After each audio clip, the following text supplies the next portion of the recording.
Noël de choc, le message glacial de Donald Trump sur la peine de mort.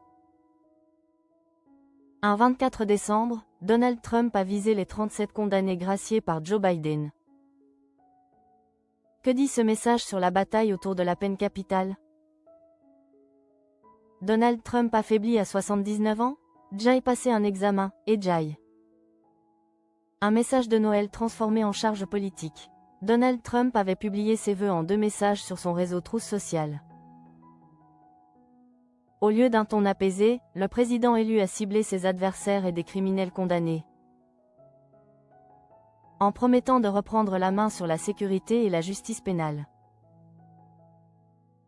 En toile de fond, la décision de Joe Biden, commuer la peine de 37 des 40 condamnés à la peine de mort. Par la justice fédérale en réclusion à perpétuité, tout en accordant grâce ou commutation à près de 1500 autres détenus. C'est à ces prisonniers que Trump a réservé une partie de ses vœux, avec une formule aussitôt jugée choquante. Sur Truth Social, il écrit un long message directement adressé à eux, aux 37 criminels les plus violents, qui ont tué,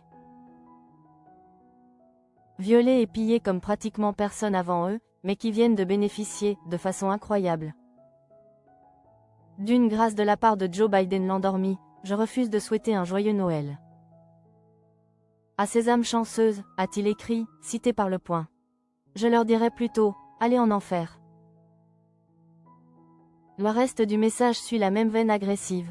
Trump vise aussi le Canada qu'il imagine en 51e État. Évoque des soldats chinois au canal de Panama et rappelle ses ambitions sur le Groenland jugé stratégique pour la sécurité américaine. La décision de Joe Biden sur les condamnés à mort. Joe Biden venait alors d'annoncer, dans un communiqué de la Maison-Blanche, une mesure rarissime.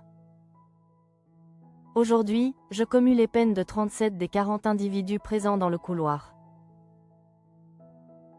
De la mort de la justice fédérale à des peines d'emprisonnement à vie sans possibilité de libération conditionnelle. A déclaré Joe Biden, cité par CNews. Ces condamnés voient leur peine transformée en perpétuité réelle. En cohérence avec le moratoire fédéral décrété en 2021 sur les exécutions, sauf pour certains actes de terrorisme ou tuerie de haine. Le chef de LE accent aigu TAT a tenu à préciser son message aux victimes, ne vous trompez pas. Je condamne ces meurtriers, je pleure les victimes de leurs actes ignobles, et jaille de la douleur pour toutes les familles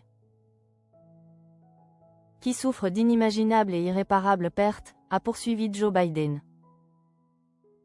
Des organisations de défense des droits humains ont salué une décision présentée comme un tournant historique, tout en redoutant une future reprise des exécutions fédérales sous Donald Trump. Le bras de fer autour de la peine de mort fédérale.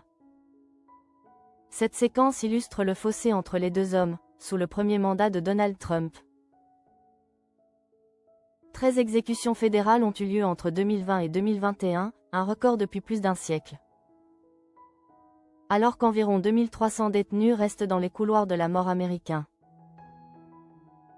En promettant de durcir encore la peine capitale contre les criminels violents.